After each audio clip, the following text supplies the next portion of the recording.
सादर करीत आहोत। आई तुला कशी म्हणवी, आई तुला कशी म्हणवी।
बसायला आले.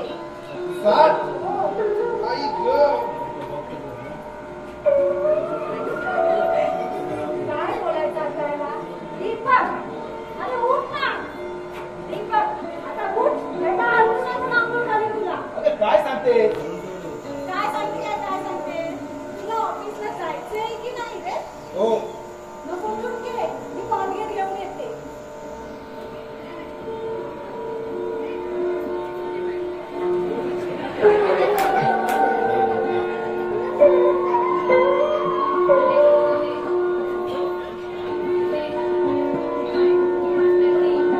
आता आपला हात झाली बघा ह्याच्यापुढे.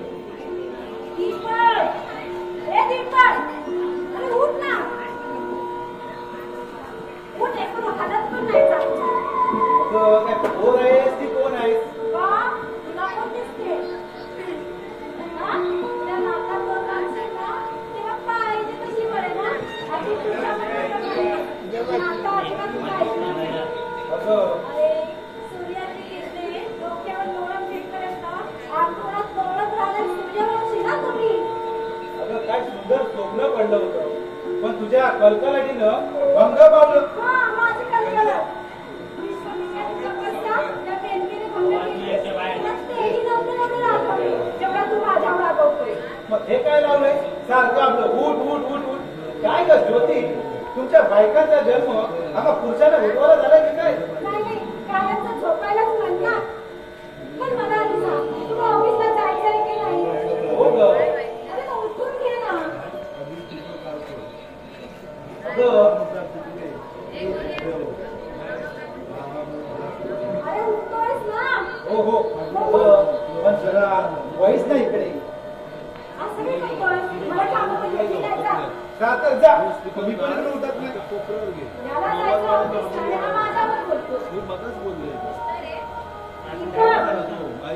नाका लगेच नाकावर राग घेऊन संन्यास घ्यायचा. राग आलाय का? बघू, नाकाच्या शेंडावर किती राग साचलाय तो. बाबू माझा राग चल, जा. राग घास, मी पाणी आणून देते. ठीक आहे वैसे आपकी मर्जी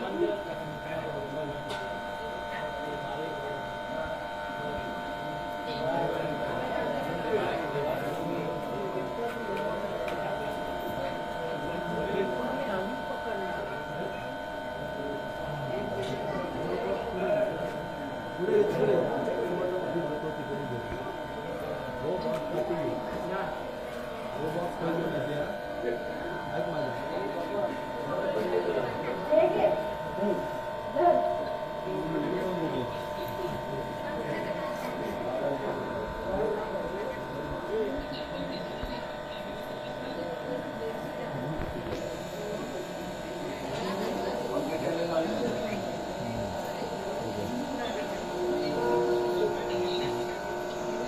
अगं असं जर प्रेम केलंस का तर तुझ्या बापाला पण देणार नाही मग सांगू माझ्या बाबांना. मला तुमच्या ज्योतीशी लग्न करायचं. अगं सांगेन खबर तुझी काय तुझ्या बापाला आणि हे बघ असं पळून जाऊन कोर्टात करणार नाही तेव्हा ब्राह्मणांना साक्ष ठेवून त्या चौका समक्ष करणार आहे थोडं महिना जवळच आहे हो. लवकरच करते तुमचे पराक्रम. तू आता माझी मस्करी करू नका आता दाखवून तुला माझा चांगला दिसला यासोबत टीका करायला मला वेळ नाही. कामं पाहिजे. अगं जरा ये ना इकडे पैसा दिसतो अरे असं काय करतोय? आणि घरात बाबा नाहीत ना. ठाऊ काय मला मी सकाळी केले झाडाला पाणी घालायला अगं काय थंडगार हवा सुटली आहे बघ आणि वाळ्याच्या धुळकीबरोबर त्या झाडांच्या फांद्या बघ कशा एकमेकांच्या गळ्यात गळे घालतायत आणि तो साळुंकीचा जोडा बघ कसा एकमेकांच्या कुशीत दोष घालून गरम करतोय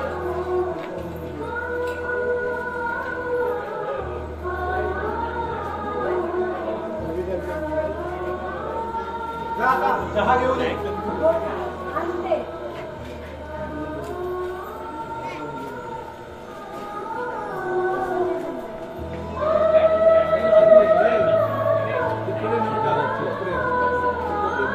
ज्योती आता आणतेस ना चहा हे घे.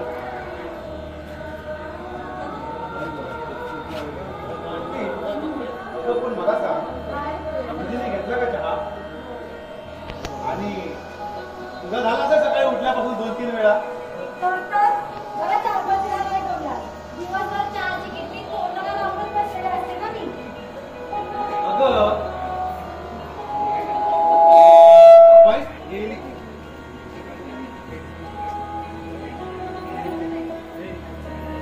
ज्योती अगं ये बाहेर ये ना ज्योती. आले.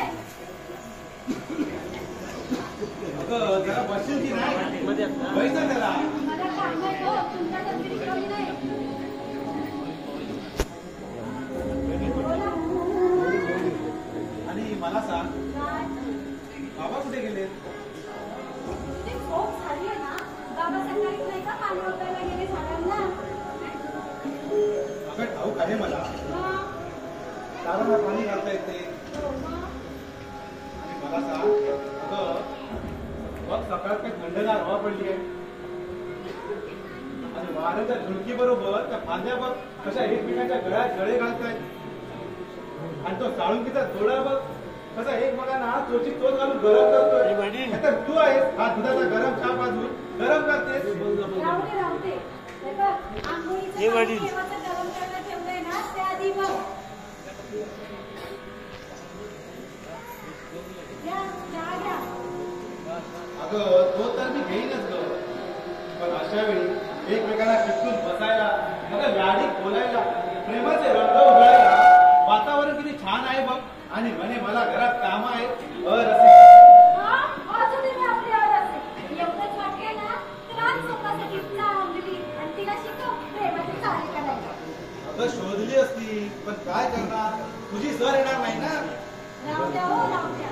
त्याचं काय आहे, तुम्हाला काही उद्योग नाही ना, म्हणून सुचतंय काही काम नाही काही गप्पा. अहो, म्हणणार गप्पाचं काही वेळ काळ आहे की नाही?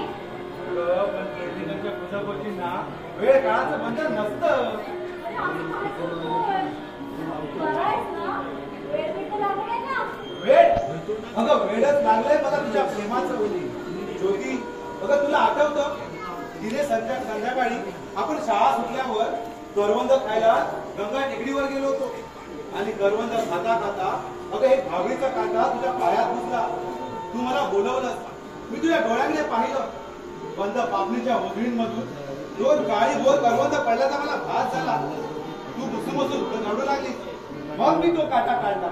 मग तू पुढच्या जाळीवर करवंद खायला गेली. तिकडे तुला सरपटणारा साप दिसला. अगं दगड धोंडे काटा कुठे तुडवर धावत पळत येऊन दीपक म्हणत तू मला मिठी मारली आणि ती म्हणजे आपली पहिली मिठी. आज ही तशीच हात मारायची वाटते ज्योती.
मला सांग, हे सुखाचे गुलाब आपल्या आयुष्यात होतील का गं नेहमी?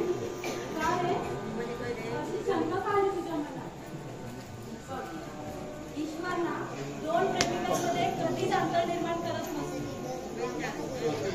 अगं शंका या निर्लज्ज असतात. अगं कोथळी सारख्या मनाला चिकटून राहतात.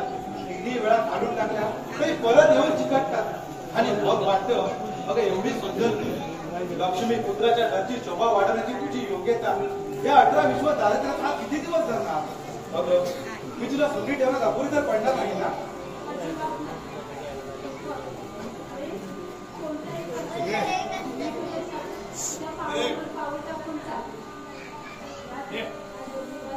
दीपक शिवाय आणि कोणाचेही अधिकार नाही.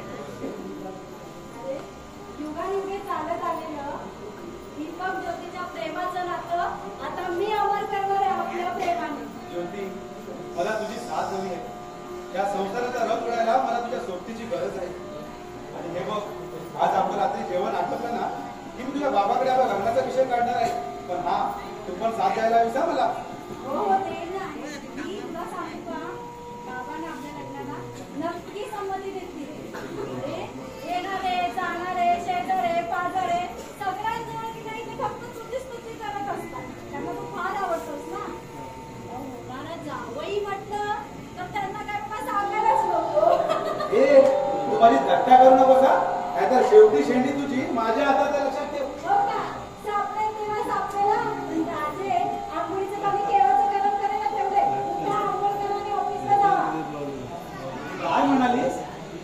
अहो, का आंघोळीला जा आणि ऑफिसला जा. काय म्हणालच मला काही ऐकू आलं नाही. काय करायचं त्या गाण्याचं? अरे उठ आणि आंघोळीला जा. आत्ता सापडली ना तुझी शेंडी. चल, काढ उठा बशा. अजिबात नाही, सोड. काल म्हणतोय ना, काढ उठा बशा. काल म्हणतोय ना. छान रसिके चालले पोरांनो. सकाळी सकाळी तुमचे हेच का उद्योग? बापरे, गुरुजी, मिळू बाबा मला क्षमा कर बाबा. शेंबड्या सध्या काय रे सोद्या आणि काय रे ते काय त्या संस्कृतच्या श्लोकासारखं बडबडत होतस? अरे त्याचं काय आहे, तिचे बाबा म्हणजे आपले गुरुजी संस्कृत विषय शिकवतात आणि संस्कृतचा पाढा शिकवायला नेहमी आपले मागे लागायचे. आणि काय करते? अरे संस्कृत, लहानपणापासून संस्कृत म्हटलं याचं नेहमीचीच ना. अच्छा, म्हणून तू त्या संस्कृतच्या पाड्यासारखं बडबडतच असतोय. अरे फक्त ते आले की ते सर्व ठीक आहे रे. मात्र तुझे आपले सकाळचे उद्योग चांगले चाललेले असतात आपले घरातल्या घरात. हा म्हणजे रागावू नकोस ज्योती ताई. सध्या तुला माहिती आहे ना मी कोण आहे तो? हो रे बाबा, माहिती आहे. तुझं आणि माझं ऑफिसर आणि चपराशाचं नातं. हा, पण मी जो इथे उभा आहे ना, तुझा जीवाचे कंठाचे मित्र म्हणून कृष्णाचा सापेंद्या दीपकचा सध्या. पण सध्या वैस, अरे मला सांग, तुझ्या बाबांची आहे ना अगदी हुबेहूब नकल केली ना. अरे त्याचा हातखंड आहे माझं.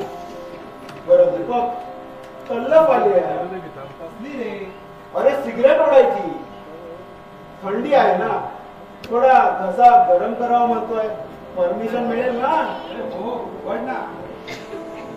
पण मुलीची घरात तर नाहीत ना? अरे नाही आहे, पण आले तर मग काय करायचं? ही ज्योती ते आहे ना सांभाळायला. अरे सिगारेट वरून हटवलं. तुला एक गंमत सांगतो. तू बी का बैस ना. अरे तर तुला माहितीच असेल, माझं शिक्षण 8वी नापास. तर त्यावेळी मी नोकरीसाठी इकडे तिकडे अर्ज करत होतो. हा, तसे कॉल यायचे मला, पण कुठे अनुभव कमी, तर कुठे नो वेकेन्सी, तर कुठे वय कमी. आणि तुझं वय पण तिकडे तर कमी बोललास मध्ये. बरं बाबा, सांग पुढे. तर कुठे वय कमी, तर कुठे शिक्षण कमी. असं करता करता एका ठिकाणी इंटरव्ह्यू साठी मला बोलणं आलं. सर्वांच्या अगोदर मी ते पोहोचलो. अरे पण पाहतो तर काय, दारावर गुरगुरत बसलेला पट्टेवाला म्हणजे. अरे पण गंमत काय, काही केल्या मला तो आज सोडेना. अरे मी आपला साधा सुद्धा, पण तो बनेल बकरा. काही केलं मला आज सोडेनाच. सर्वांकडे सिगारेट मागायचा. जो सिगारेट नाही त्याचा नंबर पहिला. माझ्याकडे सुद्धा त्याने सिगारेट मागितली. मी दिली आपली पाकिटातली काढून. अरे त्याने ती दिली फेकून.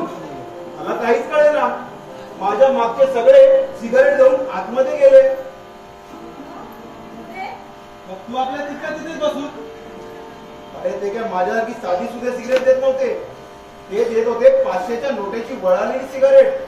आणि हे सरकारी ऑफिसातले बाचकावू लपडा नंतर मला कळलं. मग काय माझा राग काय माझ्या डोक्यात राहिला. मग मी काढलं माझ्या ठेवणीतलं अस्त्र बाहेर. अगं इंग्रजी बोलीच असलंच. तुला काय वाटतं मला इंग्रजी येत नाही म्हणून? ऐक तर मग. अरे त्याला असं बोललो असा बोललो असा बोललो तर माहितीये तुला ABCD EFG HIJK LMNOP QRST WXY Z. काय समजतोस का मला? पैसे खातो. थांब तुझं नावच सांगतो.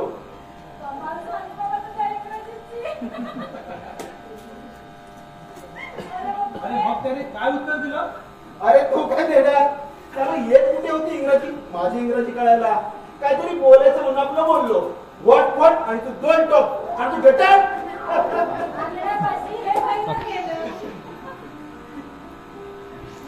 चालायचं.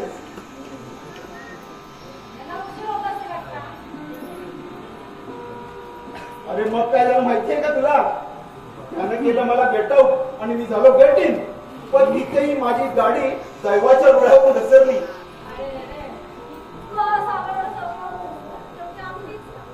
चालायचंच. कधी आम्ही पतंग कापतो तर कधी ते आमची पतंग कापतात. बरं दीपक, अरे बाबा वेळ झाला आता. हो अरे हे खरं आहे की डेक्कन क्वीन? सध्या तू व्हायचा मी आलोच जरा सगळं आटकून माझं. म्हणजे आता अजून अजून काय काय आटवायचंय? अरे आंघोळ सुद्धा केली नाही. सकाळपासून उठवते आणि शाळेत उठते तर शपथ उठता अंथरुणात सामान्य लावून बसला होता. बरं तुला चहा घेतली का? तुला एक थंडी चहा बरी असते नाही?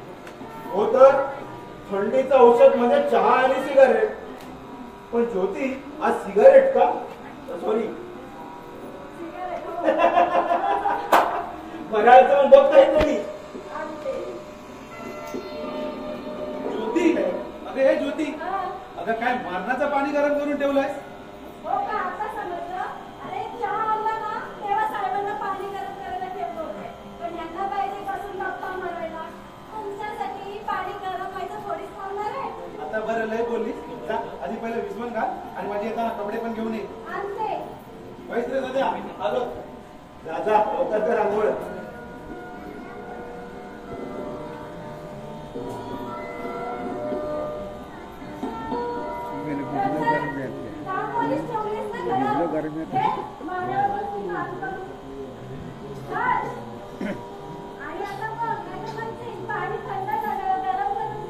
बस बस आता सगळं थंड करून टाकशील. सध्या काय रे?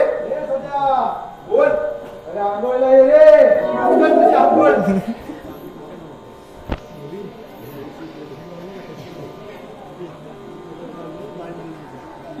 पुण्या गावात आन पाकर बसले डौलात निकुद्धकन हसतय.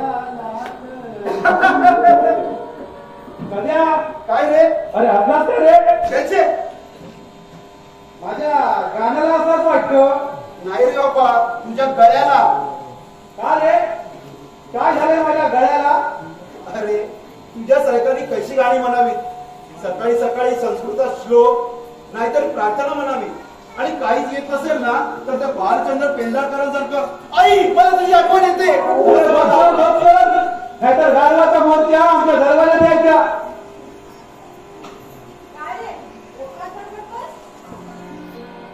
नाही ग हे आपले साहेब आहेत ना आंघोळ करतायत त्यांच्याशी बोलत होतो.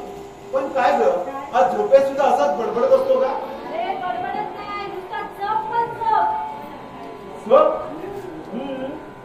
नावाचा ना राशीचा नाही जातीचा म्हण जातीचा. वा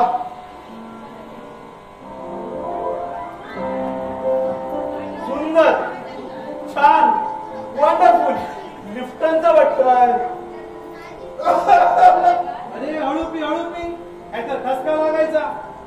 हे बिस्किट ठेवले तुझ्यासाठी. हा तूच खाती.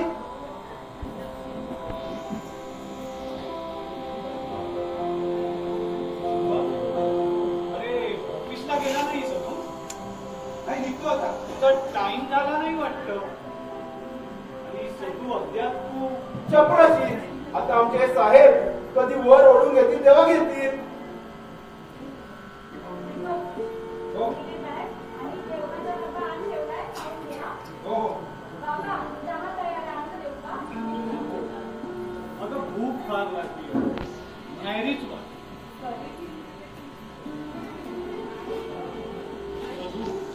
अरे हल्ली तू फिरकत नाही इकडे. जास्त कामात असतोच वाटतं. उद्योग शरीर आणि विद्या हे शीर, तर पैसे हे माणसाचे हातपाय असतात. हे तुम्हीच की नाही शिकवलं गुरुजी? त्यासाठी आपला धडपडत असतो. आता गुरुजी आम्ही आता निघतो. हो निघा लवकर नाहीतर उशीर होईल तुम्हाला. चिरंजीव भव. येतो गुरुजी. आणि सधू अरे अजून मधून येत जा इथे. हो हो नक्की. ऑफिस सुटल्यानंतर लवकर परत घरी ये. हो. आज शनिवार आहे ना, मग लवकरच येईन घरी. चला आता येतो आम्ही. चला, येतो.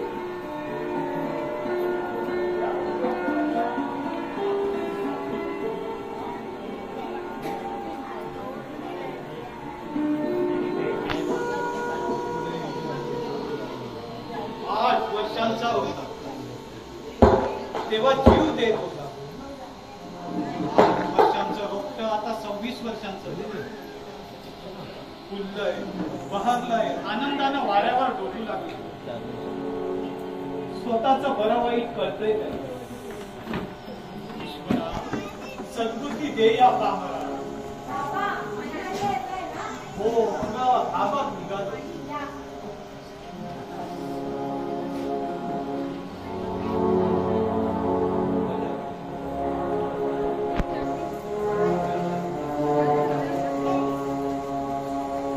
गेला वाटतं. आणि अगं आज मी खूप खुश आहे. अगं आज आमचं लग्न ठरणार आहे. आता ही ज्योती ती पच्ची होणार आहे. बालपणीच्या खेळातील भावना भावनीचं लग्न आता सत्यामध्ये उतरणार आहे. आणि आशीर्वाद दे.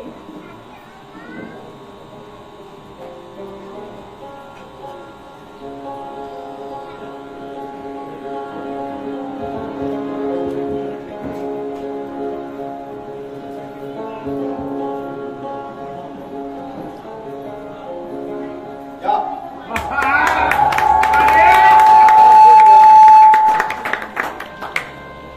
बसा. मामा, ओ मामा, मामा. कोण आहे? कोण श्याम? अरे असा एकाएकी कसा काय आलास तू? एकदम जाऊन चकित तर हो, म्हणून पत्रा अगोदर मी चालू का? बर हे पाहुणे कोण? हे आमचे हो गेल्या वेळेत आलो तेव्हा नाही का तुम्हाला सांगितलं होतं मी? कशा संबंधी? हो आपल्या ज्योतीच्या लग्नाबद्दल. हो आलं लक्षात. हेच हे कृष्णकांत शेठ. नमस्कार. नमस्कार नमस्कार.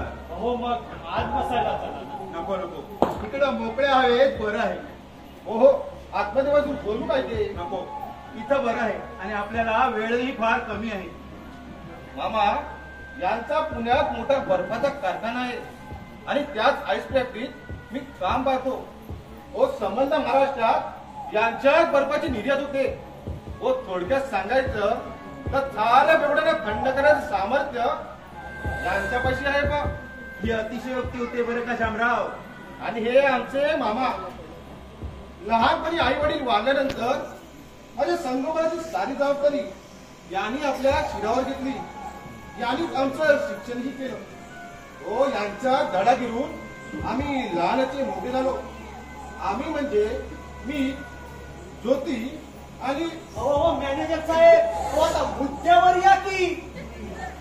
अरे श्याम, तुझी लहानपणाची सवय गेली नाही अजून. बोलता बोलता अगदी नदीसारखी मनसोक्त वाहत जाणे. हा आमचा गोविंदा. आम्ही त्याच्याकडे नोकर म्हणून पाहत नाही, तर एक वडीलधारा माणूस म्हणून मी त्याला आदराचं स्थान देतो. तेव्हा हा जर काही तुम्हाला बरं वाईट बोलला असेल तर वाईट वाटून घेऊ नका. नाही, तुमच्यासारखा मीही देखील एक लोकशाही राष्ट्राचा नागरिक आहे. अहो, प्रत्येक व्यक्तीलाही व्यक्ती स्वातंत्र्य असतं. चला आता मुख्य विषयाकडे वळूया. मामा, मी तर आपल्या ज्योती करता आणले. आपण आपल्या चिरंजीवांना आणलं असतं तर फार गरज आहे. पण लगीन यासनी का जायचंय? म्हणजे कसं वाटलं तुम्हाला? साहजिक आहे मामा. हो, यांचे जे किती असतील तर ते विचार करून तसं फारसं वय नाही यांचं. असेल 30-35च्या घरात. हे तुम्हाला मी नंतर समजावून सांगतो बा. आणि खर्चाबद्दल तर तुम्ही फिकीरच सोडा. लग्नाचा समजा खर्च आम्हीच करू आणि तुमच्याकडून हुंडा घेण्यापर्यंत आम्हीच तुम्हाला भरभक्कम हुंडा देऊ. माझं तसं काही म्हणणं नाही. स्वतःकडे शून्याच्या नजरेतून पाहण्याची माझी होती. तुम्ही बसा, मी चहा ठेवायला सांगतो. घरातील सर्व कामं माझ्या मुलीला ज्योतीलाच करावी लागली, म्हणून थोडा उशीर होतो.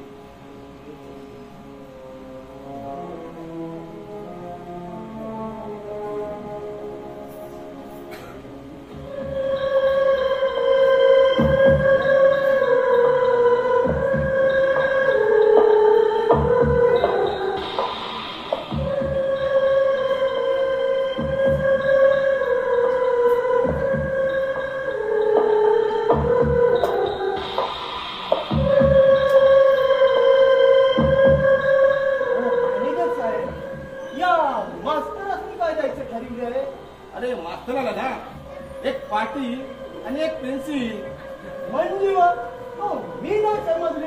आता वस्तू बोलतो. अरे तुझ्या डोक्यात आहे ना मटका बाजार. अरे त्यांची इस्टेट व्हावीच खाणार. मग कौशला दीपक नको का? तुला सारे सोडून दे. सगळीकडे अंधारच अंधार झाला.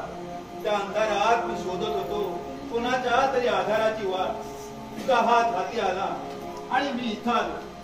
शेठ, तुमच्या हातात ज्योतीचा हात देऊन ज्योतीच्या प्रकाशाला प्रज्वलित करायचंय तुमच्या जीवनाला. मला अंधार दूर करायचा आहे तुमच्या आयुष्यातला. हे पहा, मामा आलेच. माफ करा, तुम्हाला फार वेळ वाट पाहावी लागली. नाही ना, त्याचा काय बी नाही. बरं तर मास्तर, जरा पोरीला हात मारा बघू. नाही म्हणजे आम्हाला लय काम पडले बघा. काय मालक? नाही, तशी पाहण्याची काय आवश्यकता नाही म्हणा. पण वा शेठ, शास्त्राला कधी चुकू नये. मामा, तुम्ही हात मारत आपल्या ज्योतीला. बर. ज्योती, हे ज्योती, काय बाबा? बेटा बाहेर ये जरा. आले.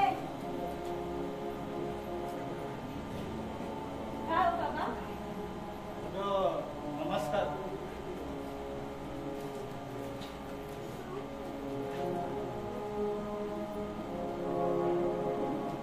यांना काय करता मांडल्या पाया पडतायचा असं म्हणू नका. हे एक शास्त्र आहे. शाळा मास्तरांना उद्या जर विद्यादानाचं शास्त्र सोडलं तर या जगात अज्ञानाचा महासागर पसरेल. तू बैस इथे.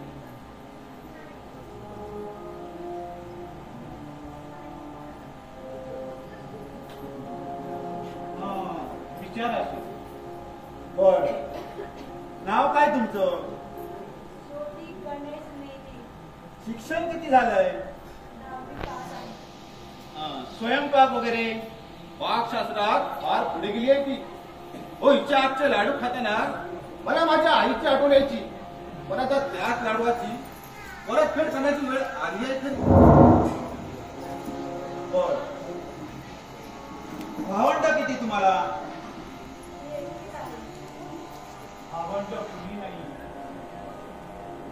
अगोदरची 2 मुलं गेली. आता हाच माझा मुलगा आणि हीच माझी मुलगी. छान. सर्व प्रश्नांची उत्तरं मिळालीच ना. आता ह्यांना जायला सांगितलं तरी चालेल. तू आण.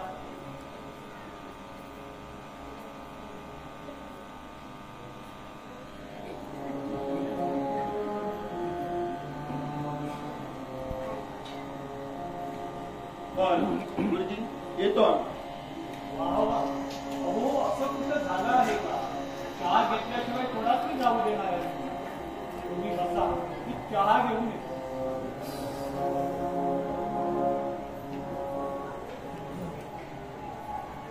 काय शेठ, कशी वाटली मुलगी? पसंत, एकदम पसंत आहे आपल्या मुलगी. घरच्यावरती अगदी बेल दिसतात. घराचा आणि मालकाचा हृदय चांगला सोबत आणि जोडा बी अगदी एकदम छान दिसत. मला ठाऊकच होतं म्हणून पेढ्याचा बॉक्स सोबतच घ्यायला सांगा गोविंदाला. आता जवळचं मुलं करू.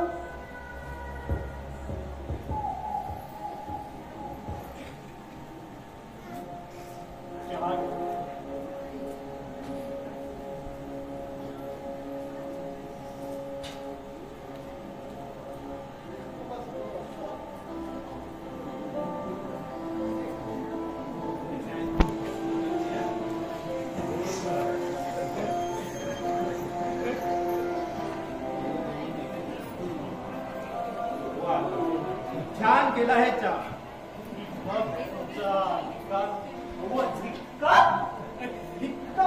काय विचारताय? थांबा 1 मिनिट.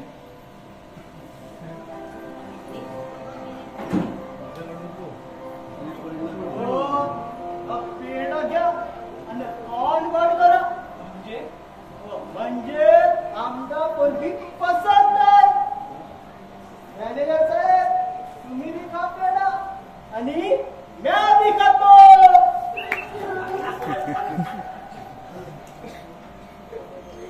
या महिन्यातला पहिला मुहूर्त ठरवू. लग्न पुण्यात, म्हणजे आमच्या घरी व्हायला पाहिजे. हीच आमची अट. हो पण त्याचं काही टेन्शन घेऊ नका. समजा खर्च देतील शेठ. काय शेठ, चला आता निघूया.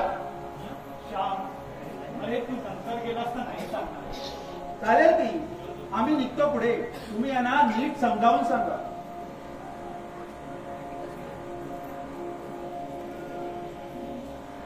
बरं येतो आम्ही.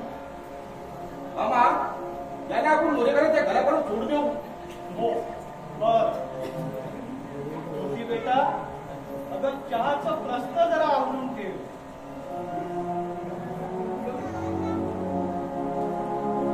चला.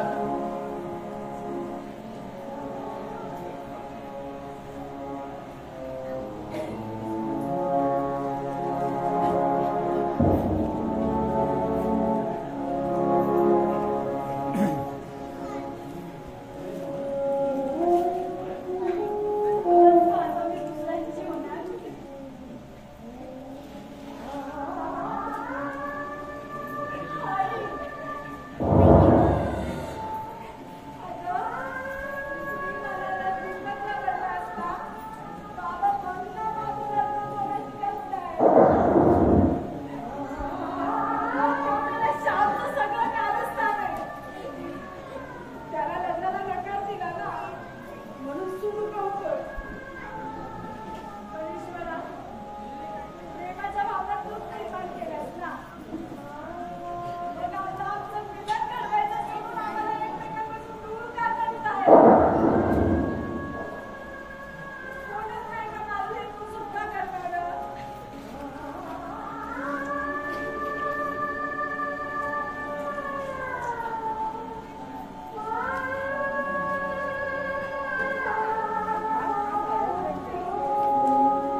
6 लाख आणि तुमचा प्रवास खर्च म्हणून 1,000 देणार आहे. शिवाय दोन्ही मंडपाचा खर्च, मुलीला दागिने आणि तुम्हाला कपडे सुद्धा देणार आहेत ते. अरे पण श्याम, ज्योतीची पसंती नको का विचारायला? पसंती ना, आता पसंतीचा प्रश्न कसला? पहा बुवा, माझ्या दृष्टीने हे उत्तम स्थळ पाहिजे. आता चांगल्या सोयी मुली द्यायची म्हटल्यावर 1,00,000-2,00,000 रुपये खर्च येईलच. एक खडूचा तुकडा तरी आहे का तुमच्याजवळ? मामा, 12 घडी घेऊन आयुष्य जगता येत नाही या आजकालच्या जगात. तुझं म्हणणं खरं आहे रे, पण माझ्या ज्योतीला काय वाटतं? मामा, कोणत्या गोष्टी मुलीला स्वातंत्र्य द्यायचं नसतं. तिला अजून काय वाटणार आहे?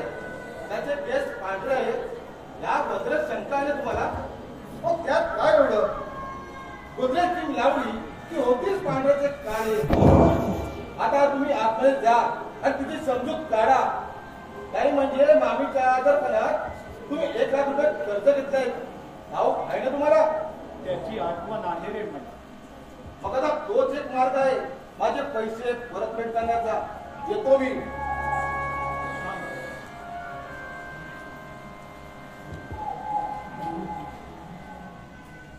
अरे श्याम, काळच परिस्थितीचा विद्यार्थी बनवतो माणूस आणि आयुष्याच्या अंतापर्यंत तो विद्यार्थीच राहतो. कारण काही ना काही शिकायचं शिल्लक असतंच ते. पण काय आहे शिकताना तुला स्वामीला नाणे द्यायला विसरू नका. आता चांगलं होईल शिवमंगल तुमचं. येतो मी.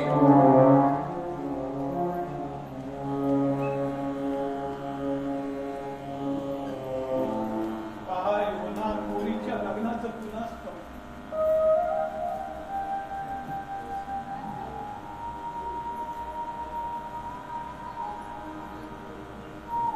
सरस्वती, आपल्या ज्योतीचं लग्न ठरवलं आहे. काही चुकलं तर नाही ना माझं? तुझ्या आजारपणात मी कर्ज काढलं, पण ते कर्ज आता मी फेडू शकणार नाही, कारण मी सेवानिवृत्त झालोय. माझं कसंही होईल ग सरस्वती. माझं उरलेलं आयुष्य मी कोणत्याही तीर्थक्षेत्री घालतो. पण आपल्या ज्योतीचं चांगलंच करतो. पैशाकरता पोरीला विकली असं नाही ना म्हणणार ना? असं नाही ना वाटणार तुला? असं आपल्या ज्योतीला नाही ना वाटणार? नाही बाबा, अजिबात नाही. असा गैरसमज मी मुळीच करून धरणार नाही. आईच्या आजारपणाचा खर्च फेडण्यासाठी आणि तुमच्या प्रतिष्ठेसाठी मी लग्नाला तयार आहे बाबा. मी लग्नाला तयार आहे.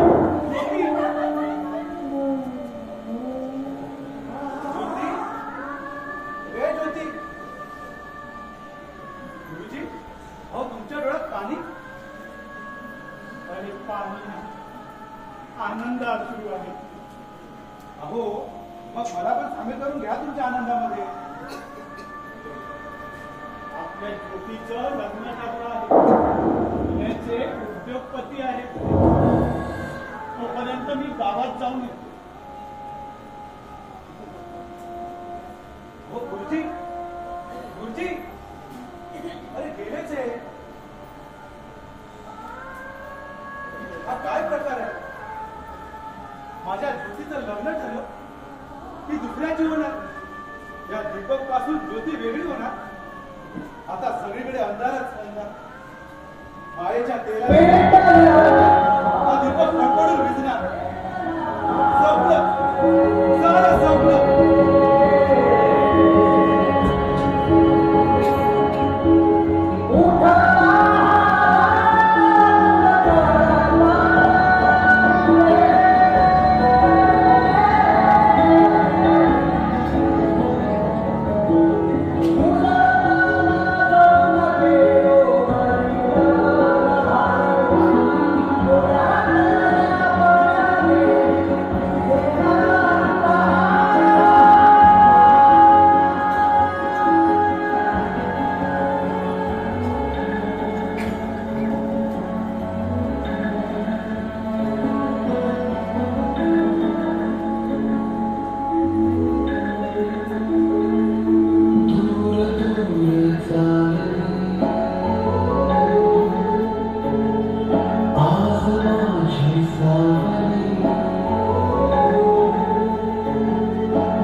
काही मला तू काय बोलणार आहेस ते?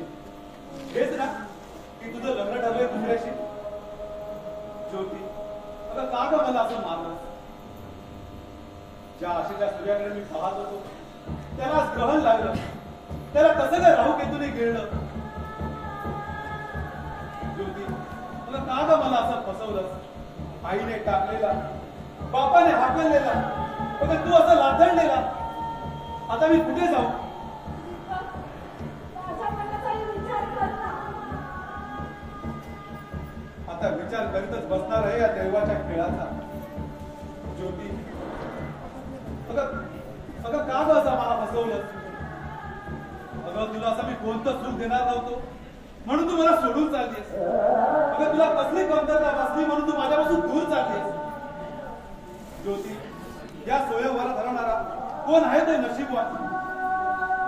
कोण आहे तो भाग्यवान? मला त्याचं नाव ठाऊक नाही, पण तो तुझ्यापेक्षा खूप श्रीमंत आहे.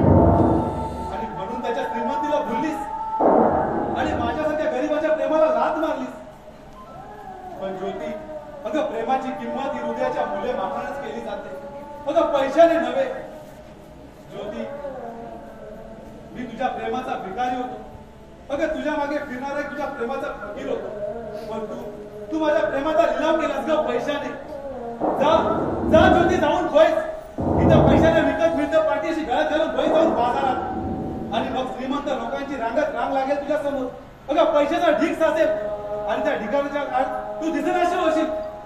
ज्योती, अगं रंगलेल्या मुखाचे मुका घेणाऱ्या जगाला तू ओळखला नाहीस, कारण तू पैशाने पांढरी आणि सोन्याला पिवळ्या स्वप्नाने दूध झाली. अरे किती आनंद बोलणार आहे. आधीच त्याला त्याला मनाला अजून लावण्या नको देऊ. त्रास होतोय मला. अरे जसं तुझं माझ्यावर प्रेम आहे तसंच किंबहुना त्याहीपेक्षा माझं तुझ्यावर प्रेम आहे. होतं आणि कायम राहील. पण दीपक, आम्हा बायकांना मन नसतं रे, भावना नसतात, मतं, इच्छा, आकांक्षा काही नसतं. आणि हे आता मला पटलं रे. ज्योती, तू म्हणजे माझा केवढा आधार होता. ज्योती, अगं माझी आई, बहीण, बायको, प्रियसी या सगळ्या नात्यांमध्ये निर्माण झालेली एक वात्सल्याची मूर्ती होती. या समाजाला झुकवण्याची हिंमत, तुझ्या बाबाला जिंकण्याची ताकद म्हणजे तू होतीस ग. पण आज मी निराधार झालोय, हतबल पोरका झालोय. कारण तू आपले प्रेमसंबंध तुझ्या बाबांकडे गुन्हा करू शकली नाही. अरे ते उभे करण्यात काहीच फायदा नव्हता. आईच्या आजारपणाचे कर्ज फेडण्यासाठी हा एकमेव मार्ग होता. आणि म्हणूनच आपल्या प्रेमावरती अंजली वाहून मी माझ्या बाबांना कर्ज वसूल करण्यासाठी ह्या त्यागाला तयार झाले. पण माझ्या आशेचे मरण नासळले, माझी जीवनसृष्टी उजाळली.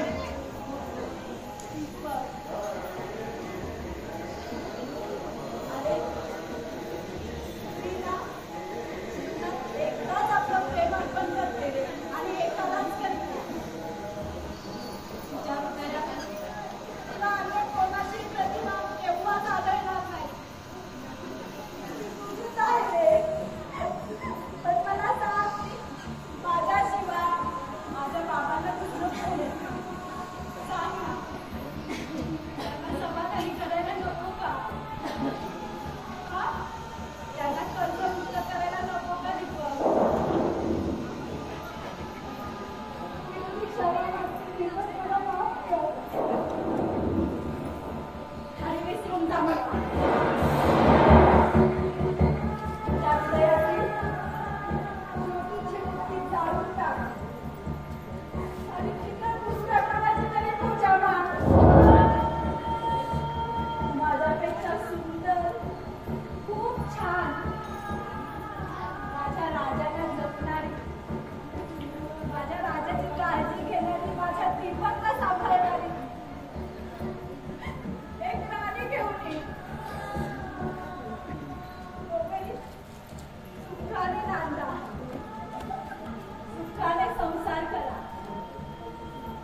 सध्याच्या या भाळीत तू सौभाग्याचं लिहिलेलं सजणार आहेस आणि निदान कुंकू तरी ते माझ्या नावाने लावत अशी माझी आणि तुझी देखील इच्छा होती ज्योती.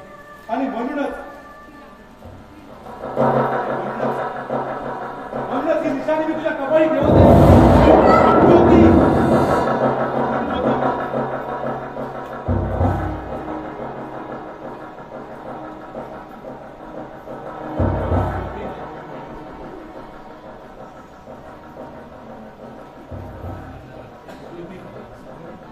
दर दिवशी सकाळी तुला ही जखम दिसते.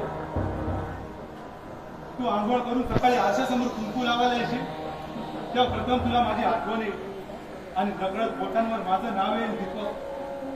ज्योती, अगं जरी तू कुंकू दुसऱ्याच्या नावाने लावलं तर ते शेवटपर्यंत माझ्या नावावर असेल अशी तुला शेवटची माझी निरंतर टिकणारी भेट असेल. जातो ज्योती, मी तुझ्यापासून दूर दूर जात आहे.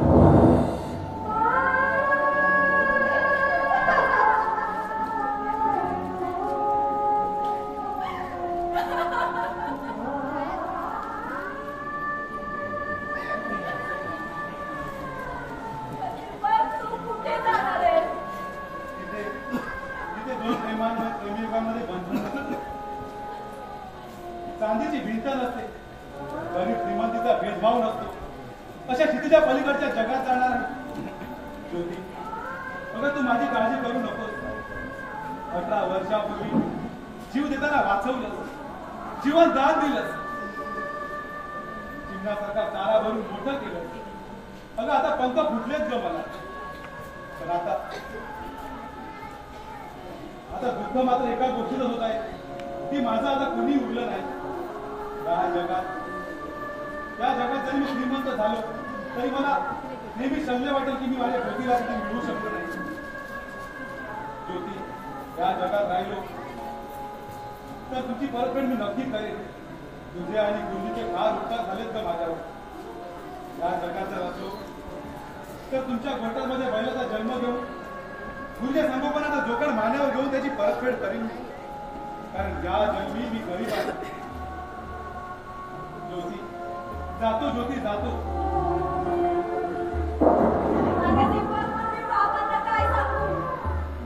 त्याला सांग त्याची तालुक्याच्या गावी बदली झाली. तो ताबडतोब निघून गेला. कृतज्ञ निघाला तो. जातो ज्योती, जातो. आपल्या भक्ती सेवेत अंतर पडू देऊ नकोस. कुलदैवत समजून त्याची चाकरी कर. आनंदाने संसार कर ज्योती. जातो.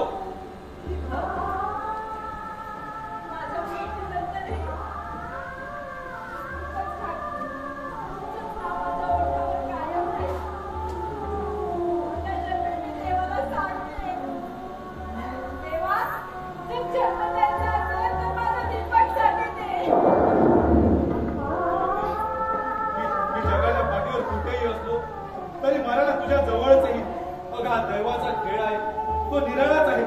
जातो ज्योती, आयुष्याचा सूर रंगला एका फटावर खेळ मांडला.